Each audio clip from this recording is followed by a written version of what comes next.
اعوذ باللہ من الشیطان الرجیم بسم اللہ الرحمن الرحیم اللہم صلی علی سیدنا مولانا محمد وعلی آل سیدنا مولانا محمد وبارک وسلم۔ السلام علیکم ورحمۃ اللہ وبرکاتہ ومغفرتہ۔ اللہ تعالیٰ کا بڑا شکر، کرم اور احسان کہ اس نے ہم سب کو اپنے دین کے خاطر ایک مرتبہ پھر ایک دوسرے سے جڑنے کی توفیق عطا فرمائی اور اپنے قرآن مجید کو پڑھنے اور سمجھنے کی توفیق عطا فرمائی۔ اللہ تعالی ہم سب کی اس کوشش کو قبول اور مقبول فرمائے، آمین۔ آج کی ہماری دینی مجلس کا موضوع سورہ دخان ہے۔ سورہ دخان مکہ معظمہ میں نازل ہوئی۔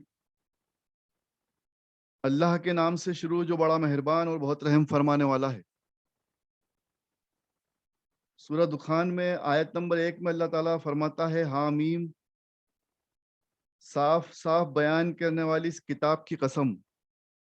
اللہ تعالیٰ خود قرآن مجید کی قسم کھا رہا ہے کہ یہ قرآن مجید ہر بات کو صاف صاف بیان کرتا ہے، حق بیان کرتا ہے اور سچ بیان کرتا ہے۔ پھر آگے اللہ تعالیٰ اس قرآن مجید کی تعریف اس طرح سے فرماتا ہے کہ ہم نے اس کو ایک مبارک رات میں نازل فرمایا۔ یقیناً لوگوں کو ہم ان کے انجام سے خبردار کر دینا چاہتے ہیں۔ اب اللہ تعالیٰ نے فرمایا کہ اس قرآن مجید کو ایک مبارک رات میں نازل فرمایا۔ اس پر لوگوں کے کچھ الگ الگ اختلاف ہیں۔ کچھ لوگ سمجھتے ہیں کہ اس کو شب بارات کی رات میں نازل فرمایا، لیکن زیادہ تر اور محدثین اور علماء کے نزدیک رمضان المبارک کی رات اور خاص طور سے شب قدر میں قرآن مجید کو نازل فرمایا گیا ہے۔ تو کچھ الگ الگ اختلاف اپنی جگہ ہیں، لیکن اللہ تعالیٰ نے یہ بات ظاہر کر دی کہ اسے ایک مبارک رات میں نازل فرمایا۔ تو قرآن مجید بھی مبارک ہے، اور اس کو جس رات میں نازل فرمایا گیا وہ بھی مبارک ہے۔ اور اللہ تعالیٰ کے محبوب نبی کریم صلی اللہ علیہ وسلم کے اطہر پر، آپ صلی اللہ علیہ وسلم کے سینہ اطہر پر اس کو نازل فرمایا گیا۔ تو اس کو پڑھنا بھی ایک مبارک کام ہے، اس کو سمجھنا بھی مبارک کام ہے۔ سارے کام جو حکمت سے بھرپور ہیں اس رات میں تقسیم کر دیے جاتے ہیں۔ اللہ تعالیٰ اس رات کی خوبی بیان کر رہا ہے کہ تمام کام جو اللہ تعالیٰ کی حکمت سے بھرپور ہیں اور جس میں اللہ تعالیٰ کے فیصلے موجود ہیں اس رات میں تقسیم کر دیے جاتے ہیں۔ تمام احکام ہماری طرف سے جاری ہوتے ہیں۔ اللہ تعالیٰ حکم فرماتا ہے فرشتوں کو، تو تمام احکام ہماری طرف سے جاری ہوتے ہیں۔ رسول بنا کر بھیجنا بھی ہمارے حکم سے انجام پاتا ہے۔ اللہ تعالیٰ نے آپ صلی اللہ علیہ وسلم کو رسول بنا کر بھیجا ہے۔ یہ سب آپ کے رب کی رحمت سے ہوتا ہے، اللہ تعالیٰ کی رحمت سے ہوتا ہے۔ یقیناً وہ خوب سننے والا، خوب جاننے والا ہے۔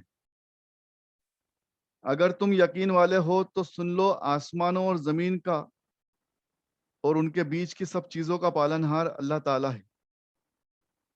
تو یہ تمام باتیں اللہ تعالیٰ نے قرآن مجید کے ذریعے نازل کی ہیں۔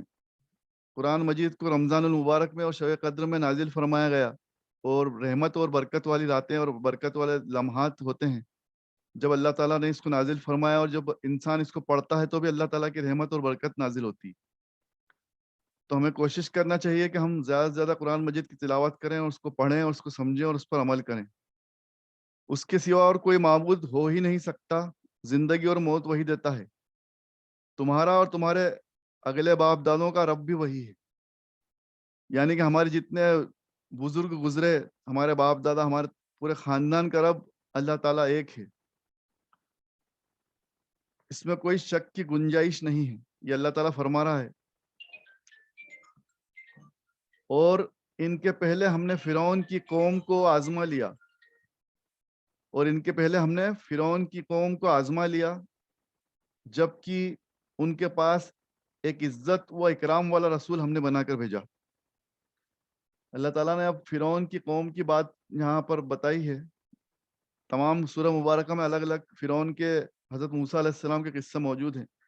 یہاں پر ایک چھوٹا سا مختصر سا اس کا ایک حصہ موجود ہے کہ اللہ تعالیٰ نے فرعون کی قوم کو آزمائش میں ڈالا تھا، اور ایک رسول جو عزت والے تھے یعنی کہ حضرت موسیٰ علیہ السلام کو بھیجا تھا.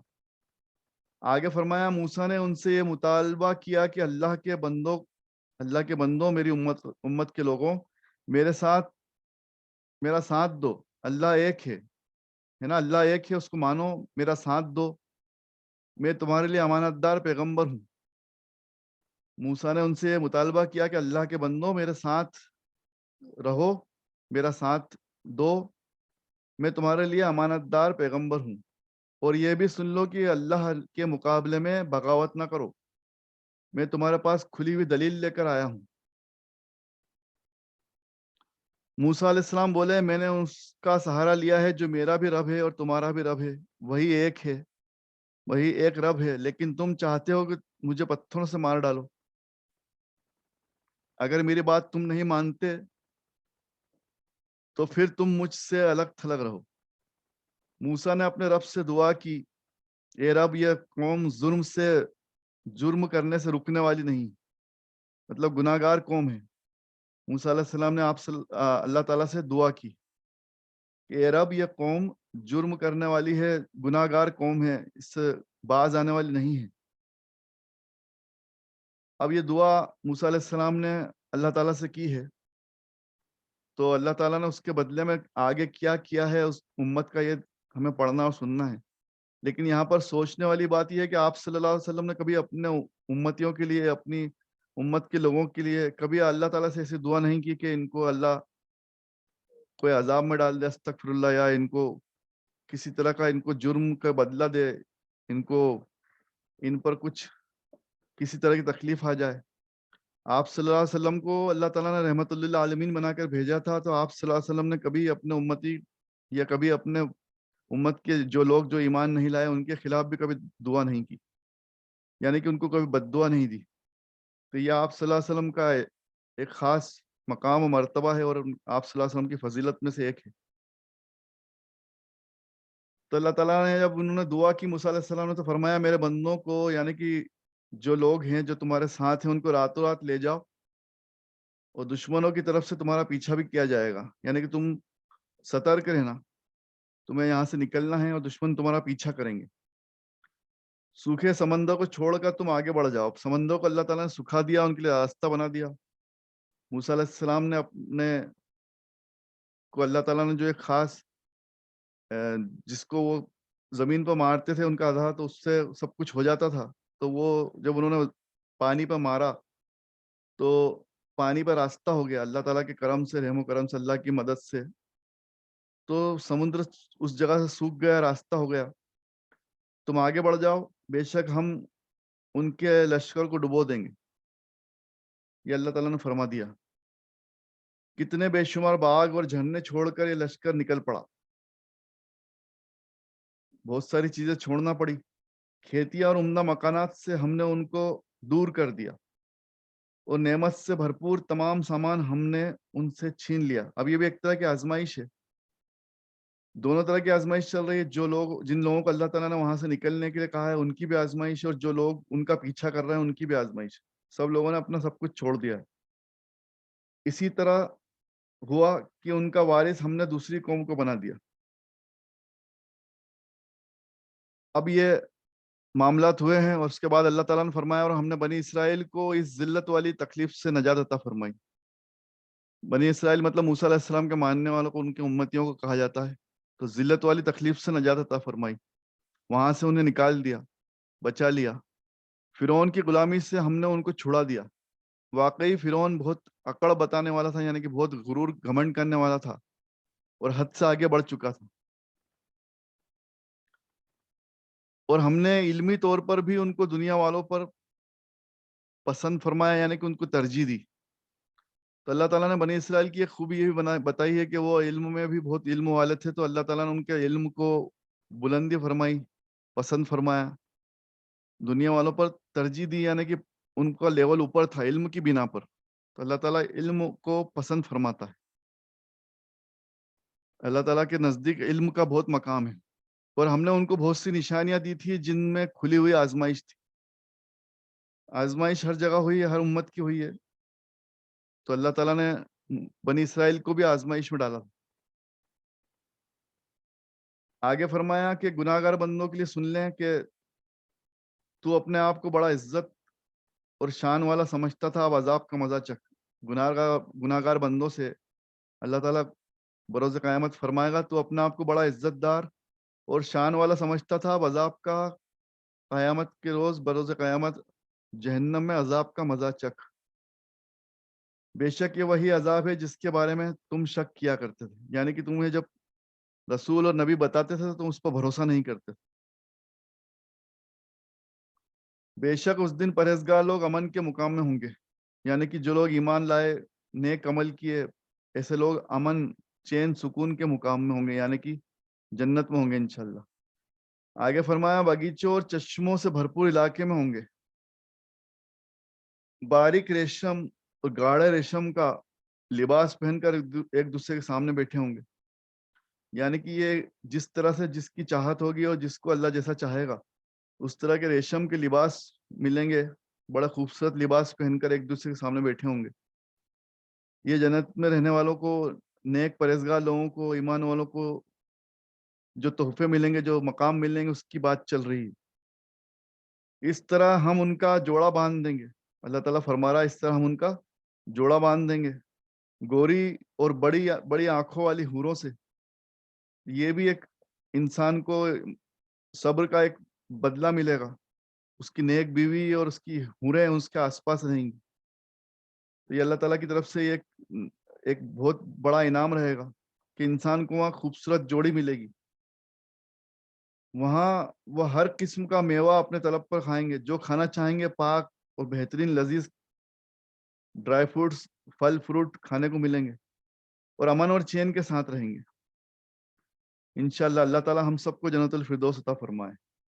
پہلی موت جو یہاں چکھ چکے تھے، اس کے بعد وہاں انہیں کبھی موت کا اندیشہ نہ رہے گا۔ اب جو موت آ گئی انسان کو، اس کے بعد اللہ تعالیٰ نے اس کو قیامت کے دن زندہ کرے گا، اور پھر اس کو موت نہیں آنا ہے، پھر اس کو جو جنت میں ہو جنت میں رہے گا، جو استغفر اللہ نعوذ باللہ دوزخ میں ہو دوزخ میں رہے گا، اور ہمیشہ ہمیشہ کے لیے پھر اس کو وہیں رہنا ہے۔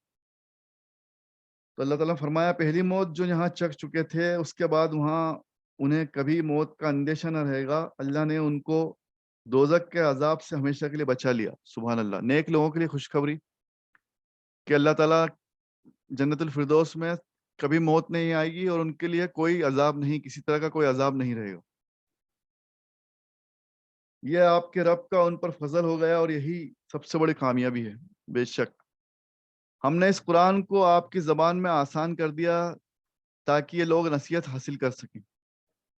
اللہ تعالیٰ نے کیا فرمایا کہ اس قرآن کو آپ کی زبان میں، یعنی کہ آپ صلی اللہ علیہ وسلم کی جو زبان تھی وہ وہاں کی لوکل زبان عربی تھی، تو عربی میں قرآن مجید کو نازل فرمایا گیا کیونکہ وہاں کے لوگ، رہنے والے لوگ عربی سمجھتے تھے، اور آپ صلی اللہ علیہ وسلم بھی عربی جانتے تھے، تو آسان ہو جائے اور لوگ آسانی سے بات سمجھ جائیں، اس لیے قرآن کو عربی میں نازل کیا گیا، اور یہ لوگ نصیحت حاصل کر سکیں۔ بس اب نتیجے کا آپ بھی انتظار کرو اور ان کو بھی انتظار کرنے دو، یعنی کہ اللہ تعالیٰ نے فرما دیا آخری آیت میں کہ اب آپ کہہ دو کہ آپ بھی رستہ دیکھو اپنے اعمال کے بدلہ کا ملنے کا، اور ان لوگوں سے بھی فرما دو، ان لوگوں سے بھی کہہ دو کہ وہ اپنے اپنے اعمال کا رستہ دیکھیں۔ تو قرآن مجید کو زیادہ سے زیادہ پڑھنا ہے، قرآن مجید کی زیادہ سے زیادہ تلاوت کرنا ہے۔ قرآن مجید انسانوں کے لیے، تمام امت کے لیے نازل فرمایا گیا، بلکہ اللہ تعالیٰ نے سورہ احقاف کو ہم دیکھیں اگر، تو سورہ احقاف میں آیت نمبر 29 میں اللہ تعالیٰ نے کیا چیز بتائی، کیا فرمائی ہے، اس سے ہمیں اور اندازہ لگ جائے گا اور ہمیں پتہ چل جائے گا کہ قرآن کا کیا مرتبہ ہے۔ اللہ تعالیٰ فرماتا آیت نمبر 29 احقاف کی کہ اور جب ہم نے جناتوں کی ایک جماعت کا رخ پھیر کر آپ کی طرف ان کو پہنچا دیا، یعنی کہ آپ صلی اللہ علیہ وسلم قرآن مجید کی تلاوت کر رہے تھے، تو جناتوں کی ایک جماعت وہاں سے گزر رہی تھی جو انسانوں کو نہیں دکھتی، انسان نہیں دیکھ سکتے، تو جناتوں کی ایک جماعت رخ پھیر کر آپ کی طرف پہنچ گئی، اللہ تعالیٰ نے ان کو وہاں بھیج دیا۔ بڑا دھیان سے قرآن سنتے رہے۔ قرآن مجید کا طریقہ یہ ہے کہ اس کو دھیان سے سننا ہے۔ جب ان کے ساتھ اور جتنے بھی ان کے ساتھ والے جن تھے اور بھی جن حاضر ہوئے، تو آپس میں ایک دوسرے سے کہنے لگے کہ خاموش رہو، یہ اللہ تعالیٰ نے اس طرح سے انسانوں کو اس کا وہ بتا دیا طریقہ سننے کا کہ جناتوں کو بھیجا، جناتوں کو سکھایا، اور قرآن مجید میں اس قصے کو بھیجا، اس آیت مبارکہ کو بھیجا تاکہ عام انسان تک یہ بات پہنچ جائے کہ جنات بھی اس کا ادب کرتے ہیں، جنات بھی سنتے ہیں، اور اس کو سننے کا طریقہ کیا ہے۔ تو جناتوں نے آپس میں ایک دوسرے سے کہا کہ خاموش رہو، جب قرآن پڑھا جائے تو خاموش رہو، اور جب پڑھا جا چکا ہو، جب پورا سن لیا جائے تو اپنی قوم کی طرف واپس ہوئے کہ ان کو بھی اس کی اطلاع کریں۔ جب پڑھ چکے، جب پورا ہو گیا تو اپنی قوم کی طرف واپس چلے گئے اور ان کو اپنے ساتھ والے جناتوں کو بھی اس کی خبر دے دی کہ اس طرح سے ہم قرآن مجید سن کر آئے ہیں۔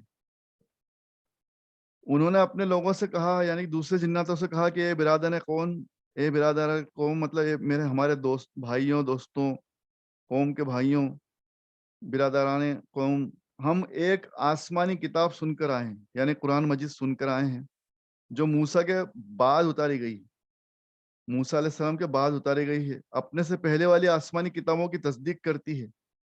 قرآن مجید جو ہے وہ آپ صلی اللہ علیہ وسلم پر نازل ہوئی ہے، اور موسیٰ علیہ السلام کے بعد آپ صلی اللہ علیہ وسلم آئے تھے، اور آپ صلی اللہ علیہ وسلم نے پرانے تمام نبیوں کے بہت سارے قصے بیان کیے ہیں۔ تو جناتوں نے اس بات کو سنا اور دوسروں کو بتایا کہ اس کتاب، یہ آسمانی کتاب ہے، دوسری آسمانی کتابوں کی بھی تصدیق کرتی ہے، حق اور سیدھے راہ کی طرف رہنمائی کرتی ہے، یعنی کہ انسان کو صحیح راستے پہ بلاتی ہے، حق بات کہتی ہے، سچ بات سکھاتی ہے۔ تو یہ قرآن مجید کی خوبی ہے۔ یہ ہماری قوم اللہ کی طرف دعوت دینے والے کی پکار کو قبول کر لو۔ جنات فرمانا ایک دوسرے سے، اللہ کی طرف دعوت دینے والے کی پکار کو قبول کر لو اور اس پر ایمان لے آؤ۔ یہ بات انسانوں کے لیے بھی ہو گئی، قرآن مجید میں جناتوں کے لیے بھی ہو گئی۔ ایمان لے آؤ، اللہ تمہارے گناہ معاف فرما دے گا اور تم کو دردناک عذاب سے بچا لے گا۔ یہ اللہ تعالیٰ نے تمام انسان اور جنات کے لیے فرما دیا۔ اور ایسے بھی ہم نے قرآن مجید میں پڑھا بھی ہے پہلے بھی کہ اللہ تعالیٰ نے انسان اور جنات کو صرف اپنی عبادت کے لیے پیدا فرمایا، اور عبادت بھی ہے اور آزمائش بھی ہے، انسان کی بھی اور جنات کی بھی۔ فرشتے تو اللہ تعالیٰ کے حکم بردار ہیں، حکم بجاتے رہیں، اللہ تعالیٰ حکم کی پیروی کرتے ہیں۔ صرف اللہ تعالیٰ نے جو چھوٹ دی ہے جو انسان کو اور جنات کو کہ وہ کرے یا نہ کرے، یہ صرف دو قوم کو دی ہے۔ تو اسی لیے فرمایا کہ ہم نے ان کو اپنی عبادت کے لیے پیدا فرمایا۔ اسی میں یہ بات بھی چھپی ہے کہ ان دونوں کو آزمائش کے لیے پیدا فرمایا۔ تو اللہ تعالیٰ نے ہم سب کو یہ قرآن مجید ہم تک پہنچایا ہے، آپ صلی اللہ علیہ وسلم کے ذریعے ہم تک قرآن مجید پہنچا ہے۔ تو ہم سب کو یہ بھی فرض کیا، ہم سب پہ یہ بھی ذمہ داری دی ہے کہ اس کی تلاوت کریں، اس پہ سمجھیں، اس پہ عمل کریں۔ اللہ تعالیٰ ہم سب کو کہنے سننے سے زیادہ عمل کی توفیق عطا فرمائے۔ وآخر الدعوانا الحمد للہ رب العالمین۔ کہنے سننے میں پڑھنے میں ہم سے کچھ غلطی ہو گئی ہو تو اللہ تعالیٰ ہم سب کو معاف فرمائے، آمین یا رب العالمین۔ الحمد للہ رب العالمین۔ اے اللہ ہم سب کی اس ٹوٹی پھوٹی کوشش کو قبول اور مقبول فرما، ہم سب کی غلطیوں کو معاف فرما، ہم سب پہ رحم و کرم کا معاملہ عطا فرما۔ اس مجلس کو، اس کوشش کو ہم سب کے لیے، ہمارے والدین کے لیے، ہمارے گھر والوں کے لیے، تمام امت مسلمہ کے لیے وسیلہ بنا دے۔ اللہ تعالیٰ سب کو جنت الفردوس عطا فرما، ہم سب کو جنت الفردوس عطا فرما، تمام امت مسلمہ کی مغفرت عطا فرما، آمین یا رب العالمین۔ تمام لوگوں کی جائز تمناؤں کو، دعاؤں کو قبول و مقبول فرما، جس نے دعا کے لیے کہا ہے سب کی تمام جائز تمناؤں کو قبول و مقبول فرما، سب کو رحم فرما، سب پہ رحم فرما، سب پہ کرم فرما، یا ارحم الراحمین، یا اللہ یا رحمان یا رحیم، یا حی یا قیوم برحمتک استغیث، یا اللہ یا سلامو۔